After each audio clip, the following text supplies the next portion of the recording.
Man finds abandoned plane in the desert, but when he steps inside.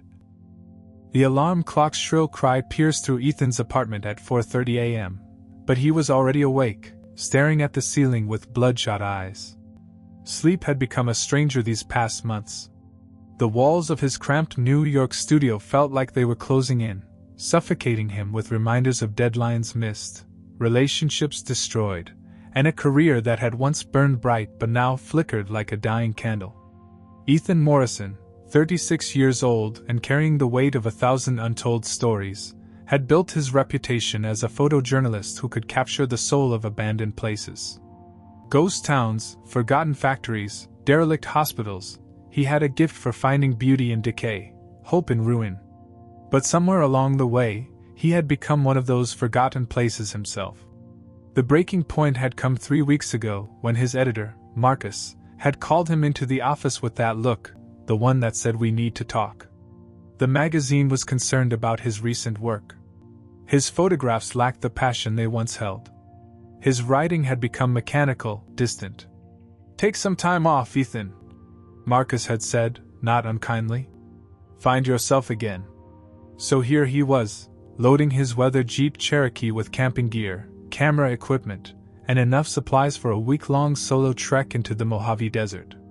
The plan was simple: disconnect from the world, reconnect with his art, and maybe, just maybe, remember why he had fallen in love with photography in the first place. The desert had always called to him. There was something about the vastness, the silence, the way the light played across the endless expanse of sand and rock. It was a place where time seemed to slow down, where the constant noise of modern life faded into whispers carried away by the wind. On the first day, Ethan had photographed a cluster of rusted car frames half buried in a dune, their metal bones creating abstract sculptures against the azure sky. The second day brought him to an abandoned gas station, its faded Coca-Cola sign hanging at a precarious angle, telling stories of travelers who had passed through decades ago. By the third day, he had found an old mining camp, complete with wooden structures that groaned in the desert wind like ancient spirits, sharing their secrets. But it was on the fourth day that everything changed. Ethan had been walking for hours, following a barely visible trail that seemed to lead nowhere. The sun was approaching its zenith, painting the landscape in harsh whites and deep shadows. His water bottle was getting lighter with each sip, and he was beginning to consider turning back when something caught his eye on the horizon. At first, it looked like a mirage, a shimmer of white against the brown canvas of the desert floor. But as he drew closer, squinting through the heat waves that danced above the sand, the shape became more defined. More impossible. It was an airplane. Not just any airplane, but a full-sized passenger jet, sitting in the middle of the desert as if it had simply decided to take a rest. Ethan's heart began to race as he approached, his photographer's instincts kicking in even as his rational mind struggled to process what he was seeing. The aircraft was pristine. That was the first thing that struck him as impossible. In a desert environment, metal corroded quickly. Paint faded and peeled. Glass became sandblasted and opaque. But this plane, this beautiful, gleaming passenger jet, looked like it had just rolled out of a hangar. The white fuselage reflected the sun's rays so brilliantly that Ethan had to shield his eyes. The windows were crystal clear, the landing gears showed no signs of rust, and there wasn't a single dent or scratch visible on the entire aircraft. Ethan circled the plane slowly, his camera hanging forgotten around his neck. The sand around the aircraft was undisturbed, no tire tracks, no footprints, no signs that anyone had ever been here. It was as if the plane had simply materialized from thin air. The registration number on the tail read N7749X. And beneath it, in smaller letters, Temporal Airways, a company name he'd never heard of. The silence was complete. Not even the whisper of wind that had been his constant companion for the past 3 days. The air around the plane seemed different somehow, cooler despite the blazing sun overhead. Ethan felt a strange tingling sensation on his skin, like the moments before a thunderstorm when the atmosphere becomes charged with electricity. His logical mind offered explanations. Emergency landing. Abandoned after a mechanical failure. The pristine condition could be explained by the dry desert air and lack of moisture. But even as he tried to rationalize what he was seeing, something deep in his gut told him this was different. This was wrong. This was impossible. Yet here it was. The aircraft's door was open, revealing a set of stairs that descended into darkness. Ethan found himself drawn toward it, his feet moving of their own accord across the sand. Each step brought a new wave of that strange coolness, as if the plane existed in its own microclimate, separate from the desert heat. He paused at the bottom of the stairs, looking up into the shadowy interior. The rational part of his brain screamed warnings: don't go in, turn around, walk away. But the photographer in him, the part that had always been drawn to mysteries and forgotten places, whispered something else entirely. What story are you hiding? Ethan placed his hand on the metal railing and felt it, cold to the touch, impossibly cold for something that should have been baking in the desert sun for who knows how long. The coolness traveled up his arm, and for a moment, he felt a peace he hadn't experienced in months. Taking a deep breath, he stepped into the aircraft. The interior was even more impossible than the exterior. The cabin was spacious and elegant, with rows of plush leather seats that looked like they'd never been sat in. The overhead compartments were closed, the safety cards neatly tucked into seat pockets, and the air was filled with that new plane smell, a mixture of leather, plastic, and something else he couldn't quite identify. But it was the silence that was most unsettling. Not just quiet, but an absolute absence of sound that seemed to muffle even his own breathing.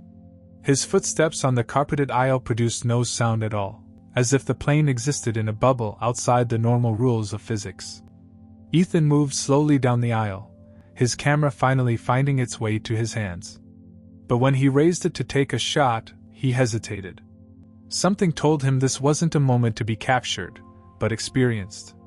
This was a story that needed to be lived, not merely documented. The passenger cabin stretched longer than it should have, given the size of the aircraft from the outside.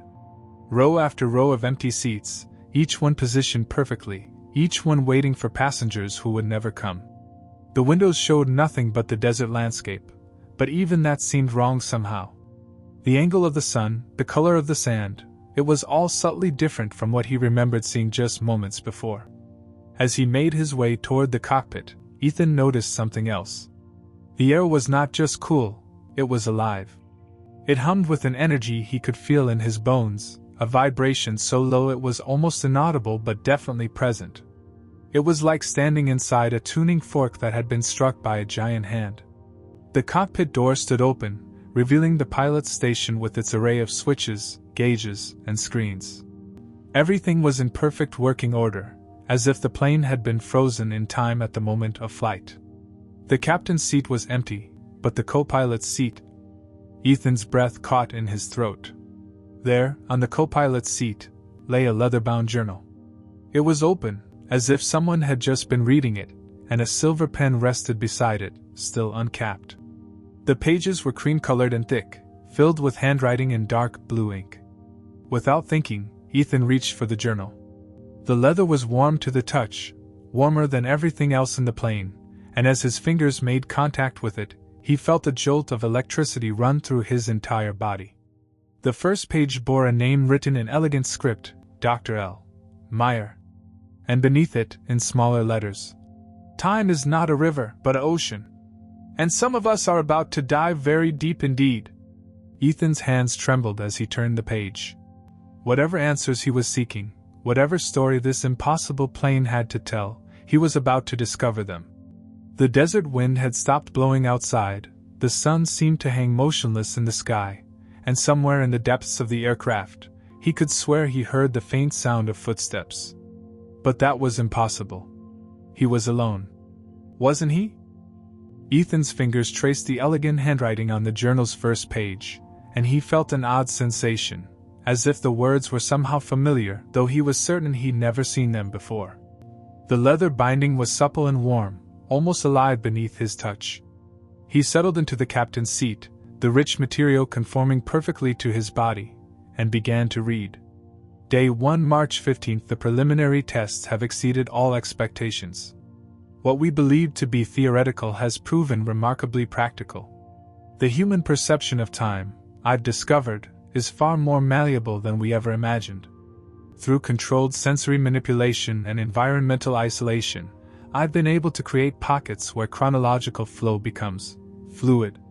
Ethan paused, his heart racing. This wasn't some fictional story or academic theory. The writing was clinical, scientific, filled with the kind of precise language that spoke of real experimentation. He flipped ahead a few pages, his eyes scanning the increasingly erratic handwriting. Day 7, March 21st. The subjects report experiencing hours as minutes, minutes as hours. One volunteer claimed to have lived through an entire week in what our instruments recorded as 12 minutes. Another insisted only seconds had passed during a measured hour. The boundaries between subjective and objective time are dissolving. The implications are staggering. If consciousness can be untethered from linear time, what other fundamental assumptions about reality might be wrong? The entries continued, growing more detailed and more disturbing. Dr. Meyer wrote about experiments conducted in isolated environments, about subjects who lost track of days and weeks, about the discovery that certain locations seemed to naturally bend temporal perception. The scientific language gradually gave way to something more personal, more obsessive.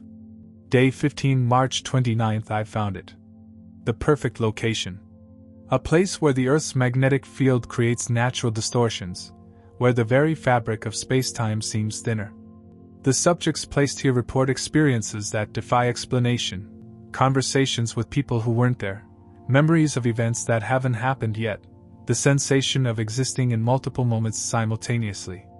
I must experience this myself. Only by becoming the subject can I truly understand what we've discovered. Ethan's mouth went dry. The handwriting was becoming more erratic, the words sometimes pressed so hard into the paper that they'd torn through to the pages beneath.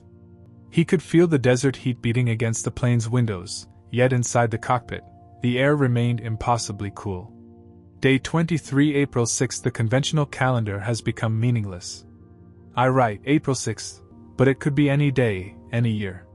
The experiment has evolved beyond my control. What began as observation has become participation.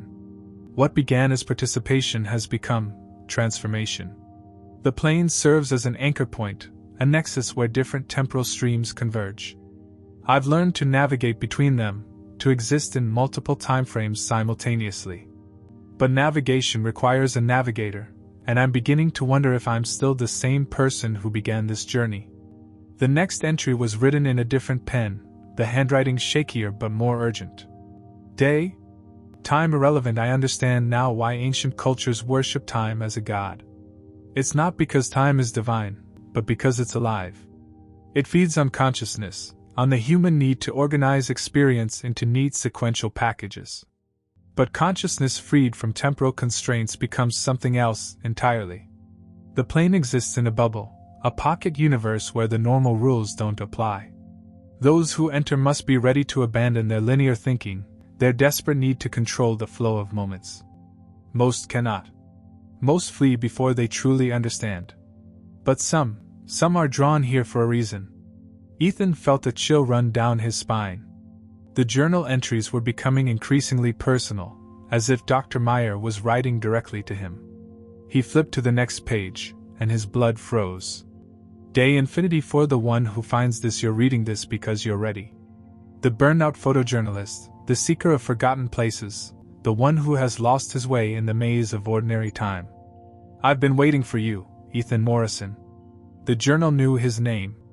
Ethan's hands shook as he read on, the words seeming to burn themselves into his consciousness. You've spent years capturing moments, freezing them in photographs, trying to make time stand still. But what if time could actually stand still? What if the moments you've been chasing could be lived rather than merely captured? The experiment continues, but it requires a new participant. Someone unburdened by the rigid structures of academic thinking, someone whose mind is already fractured by the weight of temporal anxiety. Someone who understands that the present moment is both everything and nothing. Look around you, Ethan. Really look. The plane you're sitting in doesn't exist in the same time stream as the desert outside. You've crossed a threshold, entered a space where consciousness and chronology danced together in ways that would drive most people mad. But you're not most people, are you? You're a documenter of the impossible, a believer in the stories that others dismiss. And now you're about to become part of the greatest story ever told. The final entry on the visible page was written in red ink, the handwriting so violent it had torn through the paper in several places. The observer is now the subject. Ethan slammed the journal shut, his heart pounding so hard he could hear it echoing in the silent cockpit. But as he tried to stand, to escape this impossible situation, he realized something that made his blood run cold. He couldn't remember how long he'd been reading. It could have been minutes or hours. The sun outside the windows hadn't moved. His watch had stopped at 2:47, though he couldn't remember what time he'd entered the plane. And when he looked down at the journal in his hands, it had opened itself to a new page. A page that hadn't been there before. A page with his name at the top, written in his own handwriting. Day 1 Ethan Morrison. I found the plane today. I found the journal. I found the truth. I'm not sure I want to find what comes next. Ethan stared at his own handwriting on the journal's page, the words swimming before his eyes like living things. He hadn't written them. He was certain he hadn't written them. Yet there they were, in his distinctive scrawl, the same handwriting that had signed countless photo captions and articles over the years. He lifted his pen, when had he picked up a pen, and watched in horror as more words appeared on the page without his conscious control. The transition has begun. Time is becoming negotiable. No, Ethan whispered, dropping the pen as if it had burned him. But the pen didn't fall. It hung in the air for a moment, suspended like a magic trick, before slowly drifting back to the page and continuing to write. Denial is the first stage. I remember denial. Ethan scrambled out of the captain's seat, backing away from the journal. His eyes darted to his wristwatch, still frozen at 2:47. The second hand wasn't moving, wasn't even twitching. He tapped the glass face frantically, but the watch remained stubbornly still. He pulled out his phone, but the screen showed only static. No time, no signal bars, no battery indicator.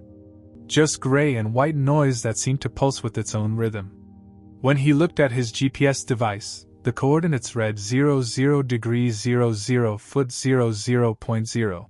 Inch and 00 degrees 0000.0. W, the mathematical center of nowhere. This isn't real, he said aloud, his voice swallowed by the plane's unnatural silence.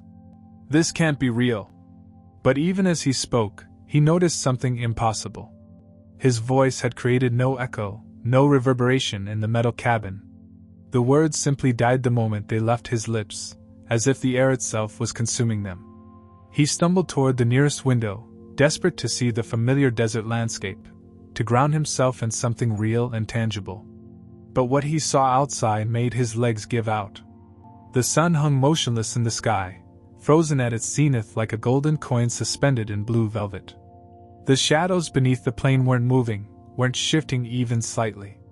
The few clouds visible on the horizon were perfectly still, as if someone had taken a photograph of the world and trapped him inside it. No, no, no, Ethan muttered, pressing his face against the window.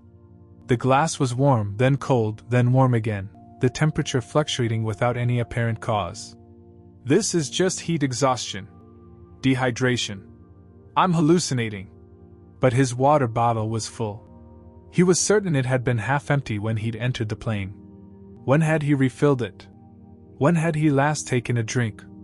A low hum filled the cabin, so deep it was felt more than heard. It seemed to come from the walls themselves, from the very structure of the aircraft. The sound pulsed in rhythm with his heartbeat, or perhaps his heartbeat had synchronized with the sound, he couldn't tell which. As the humming grew stronger, the shadows in the cabin began to move. Not in response to any light source, but independently, flowing like dark water across the walls and floor. They gathered in the corners, whispering in a language that wasn't quite language, sharing secrets in voices that weren't quite voices. Ethan closed his eyes, trying to center himself, to find some anchor in the chaos. But behind his closed lids, memories began to surface that weren't his own. He saw laboratory settings, test subjects in white rooms, charts and graphs documenting the elasticity of human perception. He saw Dr. Meyer, younger, wearing a lab coat, his eyes bright with scientific curiosity rather than the haunted obsession that had filled his later journal entries. When he opened his eyes, the cabin had changed. The seats were arranged differently, the lighting was softer, and there were newspapers scattered on some of the tables. The headlines read dates from different decades: 1987, 1994, 2003, 2019, as if the plane existed in multiple time periods simultaneously. He picked up a newspaper from 1994, and the paper felt real, substantial. The ink was fresh, the creases sharp. But the content was wrong. The sports scores were for games that hadn't been played yet, the weather reports predicted storms that had happened years later, and the obituaries listed people who were still alive. "What did you do to me?" Ethan called out to the empty cabin. "What kind of experiment is this?" The journal on the captain's seat rustled, its pages turning of their own accord. When they settled, new text had appeared.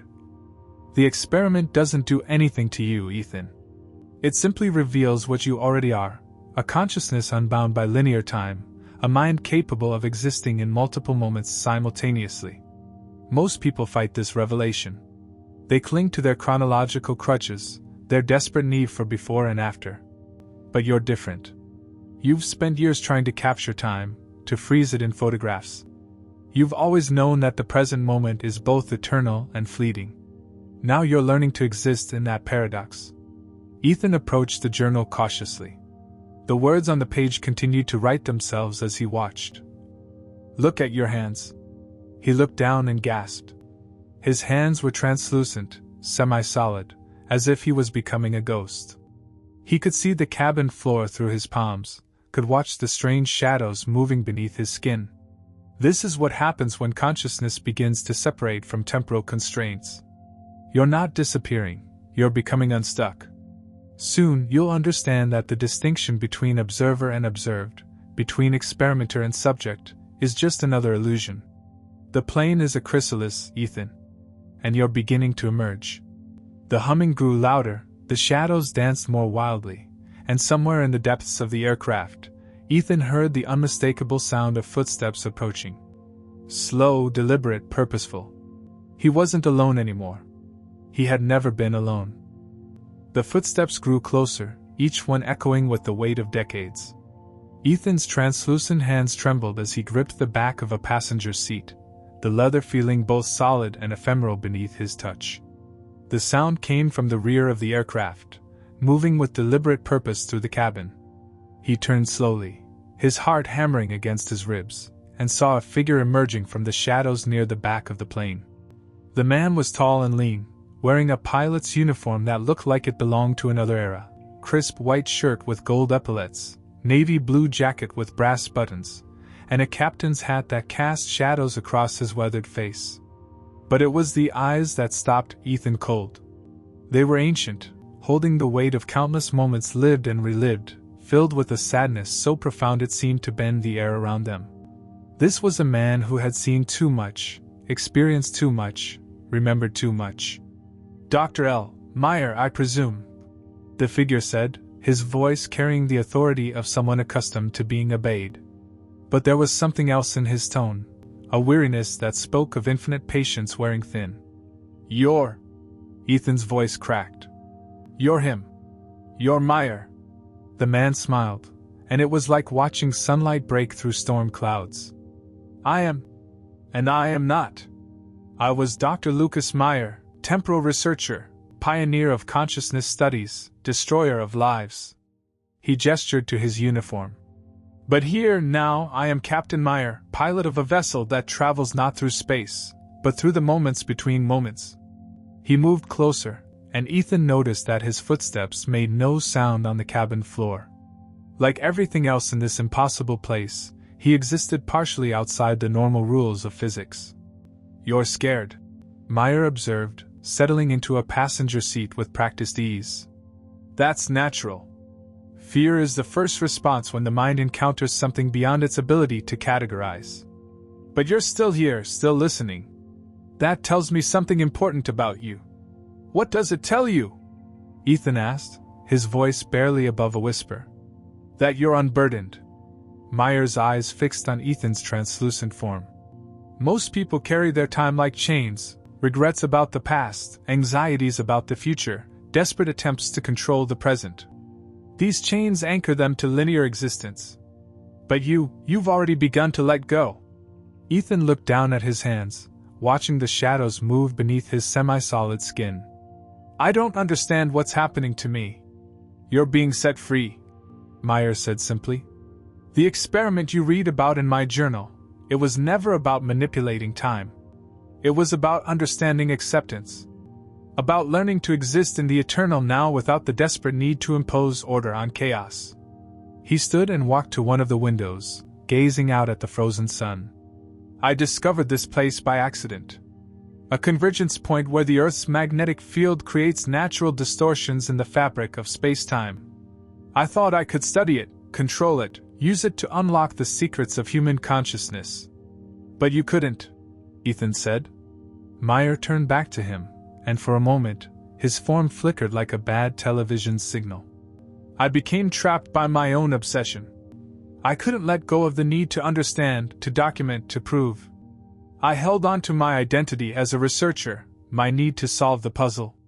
And so I became part of the puzzle myself. How long have you been here? A moment. A lifetime. Eternity. Meyer's smile was sad. Time has no meaning here unless you give it meaning. I've experienced the same day thousands of times, lived through conversations that happened decades ago, watched the sun rise and set in the same moment. I've been here for 60 years, and I've been here for 60 seconds. Ethan felt a chill that had nothing to do with the plane's unnatural coolness. And you can't leave? I can't leave because I won't leave. My mind, my consciousness, it's still chained to the need to understand this place, to document it, to find a way to publish my findings. I'm trapped by my own inability to accept mystery without explanation.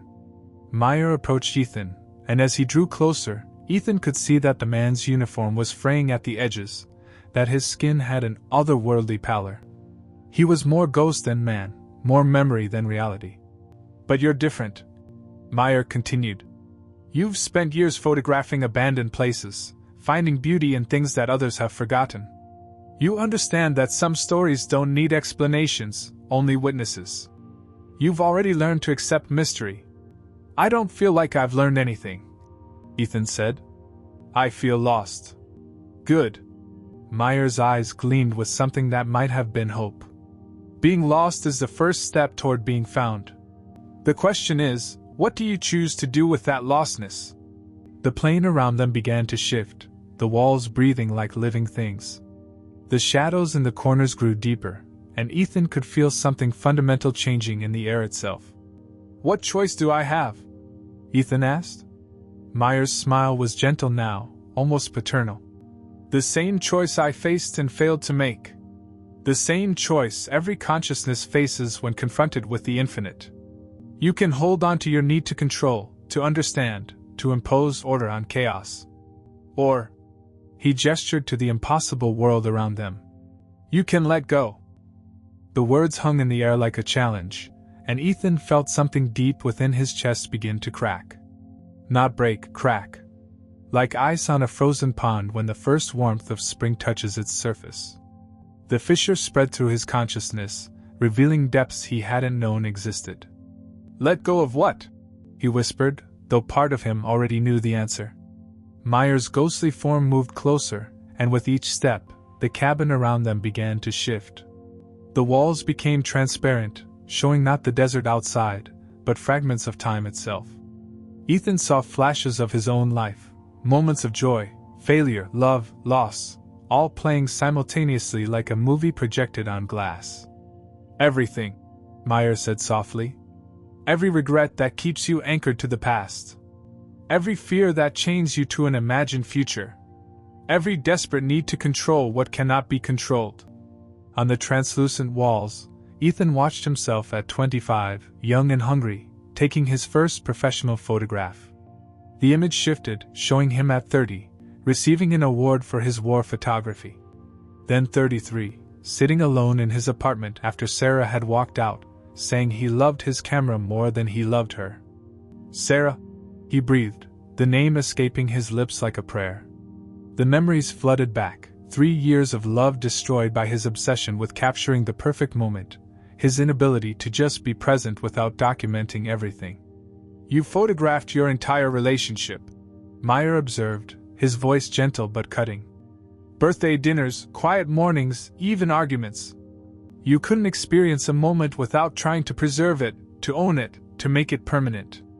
More images flashed on the walls. Ethan working 18-hour days, missing dinners, canceling plans because he'd found the perfect light, the perfect angle, the perfect story. Sarah's face growing more distant in each photograph, her smiles becoming more forced, her eyes losing their warmth. I was trying to save our memories, Ethan said, his voice thick with emotion. I thought if I could capture everything, we'd never lose it. But you lost everything anyway, Meyer replied. Because you were so busy trying to stop time that you forgot how to live in it. The plane shuddered, and suddenly they were no longer in the cabin but standing in Ethan's apartment 3 years ago. Sarah was there, packing her bags, tears streaming down her face. But this time, Ethan could see what he missed before, the hope in her eyes, the desperate wish that he would put down his camera and just hold her. I'm not leaving because I don't love you. Her voice echoed from the memory. I'm leaving because you've forgotten how to love anything that isn't already gone. The scene dissolved, replaced by another. Ethan at his father's funeral, photographing the proceedings instead of grieving. His mother's confused hurt when he spent the reception reviewing shots instead of accepting condolences. His sister's angry words. He's finished, Ethan. You can't bring him back with pictures. I was documenting, Ethan said weakly. I was preserving. You were hiding, Meyer interrupted. The camera was your shield against feeling, against being present in painful moments. You turned every experience into a story to be captured rather than a moment to be lived. The walls showed more scenes, opportunities missed, connections severed, years spent chasing the perfect shot while life slipped away unnoticed.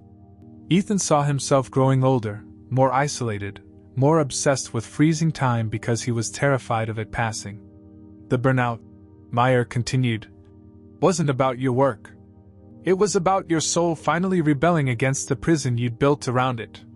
You came to the desert seeking abandoned places because you'd become one yourself, a beautiful ruin, perfectly preserved but utterly empty. Ethan felt the crack in his chest widening. The pain was overwhelming, but beneath it, something else was stirring. A warmth he hadn't felt in years. What happens if I let go? He asked. Meyer's form was becoming more transparent, his voice growing fainter. I don't know. I never could. I held on to my need to understand, to document, to solve the mystery. I became a ghost in my own experiment, sustained only by my obsession. But you're still here. You're still conscious. I'm not conscious, Meyer said sadly. I'm just memory, repeating the same patterns forever.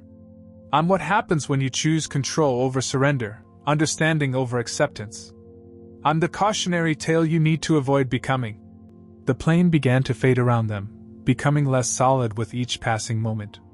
Ethan could feel the desert air on his skin, could smell the sage and sand, could hear the wind calling from outside. The door is open, Meyer whispered, his form now barely visible. It's always been open. You just have to choose to walk through it. Ethan looked around the dissolving cabin, at the impossible aircraft that had become his chrysalis, at the journal that had shown him his own reflection. He thought of Sarah, of his father, of all the moments he tried to capture instead of experience. What about you? He asked the fading ghost. Meyer's smile was the last thing to disappear. I made my choice long ago. Now you must make yours. The plane vanished entirely, leaving Ethan standing alone in the vast desert, the sun moving again across the sky, his watch ticking once more. But the choice remained, hanging in the air like an invitation. Hold on or let go. Control or acceptance. Death or transformation. Ethan stood in the desert silence, the weight of his choice pressing down on him like the vast sky above. The sun moved slowly across the heavens, casting long shadows that shifted and danced in the afternoon light. His watch ticked steadily on his wrist, 3:17 p.m., each second a small victory over the timeless void he just escaped. But had he escaped? Or was he still trapped, just in a different prison? The questions rose in his mind like old habits, the familiar need to understand, to analyze, to document. He could feel his photographer's instincts awakening, the urge to capture this moment, to frame it, to make it permanent. His camera hung around his neck, ready to freeze this experience into a story he could control. He lifted the camera, peering through the viewfinder at the empty desert where the plane had been. Through the lens, he could see the faint outline of the aircraft, ghostly and translucent, with a figure standing in the cockpit window. Meyer, eternal in his prison of understanding, waiting for the next lost soul to find his journal. Ethan's finger hovered over the shutter button. One click, and he would have proof. Evidence of the impossible, documentation of the supernatural, a story that would resurrect his career and validate his experience. The photojournalist in him screamed to capture this moment, to own it, to make it real through the act of preservation. But Sarah's voice echoed in his memory. "You've forgotten how to love anything that isn't already gone." And Meyer's words. "You turned every experience into a story to be captured rather than a moment to be lived." Ethan's hand trembled on the camera. This was his choice, wasn't it? The same choice Meyer had failed to make. The choice between experiencing and documenting, between living and preserving, between accepting mystery and demanding explanation. He thought of his father's funeral, of the hurt in his mother's eyes as he'd hidden behind his lens. He thought of Sarah packing her bags while he photographed her tears instead of drying them. He thought of every sunset he'd seen through a viewfinder instead of with his naked eyes, every moment of beauty he'd consumed instead of simply witnessing. The camera was his anchor to the old world, to the old Ethan who needed to capture everything because he was terrified of losing anything. But what if losing was part of living? What if the impermanence of moments was what made them precious? Slowly, deliberately, Ethan lowered the camera. The desert stretched before him, vast and immediate and utterly present. He could feel the sand beneath his feet, the warm wind on his face, the endless sky pressing down on him with its blue infinity. This was not a moment to be captured, it was a moment to be lived. He closed his eyes and took a deep breath, tasting the desert air, feeling it fill his lungs and flow through his body. The sage and sand, the heat and emptiness, the profound silence that was somehow fuller than any sound. He let the sensations wash over him without trying to preserve them, without needing to make them permanent. "I let go," he whispered to the desert, to the wind, to the ghost of Meyer still trapped in his temporal prison. "I let go of the need to understand. I let go of the need to control. I let go of the need to make everything permanent." The words felt like a physical release, as if invisible chains were falling away from his chest. He felt lighter, freer, more present than he had in years. The cracks in his consciousness weren't fractures, they were openings, letting in light and air and the possibility of experiencing life without the desperate need to document it. When he opened his eyes, the sun had moved again, casting new shadows across the sand. His watch read 4:32 p.m., over an hour had passed, but it felt like seconds. Or maybe it felt like forever. Time was becoming fluid again, but not in the frightening way it had been in the plane. This was natural, organic, the way time was supposed to feel when you weren't fighting it. He began walking back toward his campsite, his feet finding their rhythm in the sand. The camera bounced against his chest with each step, but it felt different now, not like a weapon to capture time, but like a tool to share beauty. There was a difference between documenting and witnessing, between owning and experiencing. The desert stretched endlessly in all directions, and for the first time in years, Ethan felt no need to photograph it. He was content to simply be present in its vastness, to let the moment exist without trying to preserve it. The sky was deepening toward evening, painting the landscape in shades of gold and amber, and he felt a peace that had nothing to do with understanding and everything to do with acceptance. Later, back at his campsite, he would develop the roll of film from his morning shoot. And there, in the final frame, a shot he didn't remember taking, would be the image of an old plane half buried in sand, corroded and forgotten. In the cockpit window, barely visible but unmistakably present, would be a blurred figure smiling faintly at the camera. But that discovery was still hours away. For now, Ethan simply walked through the desert, carrying nothing but the moment itself, finally free from the prison of his own making. The wind whispered secrets in a language he didn't need to understand, and for the first time in years, that was enough.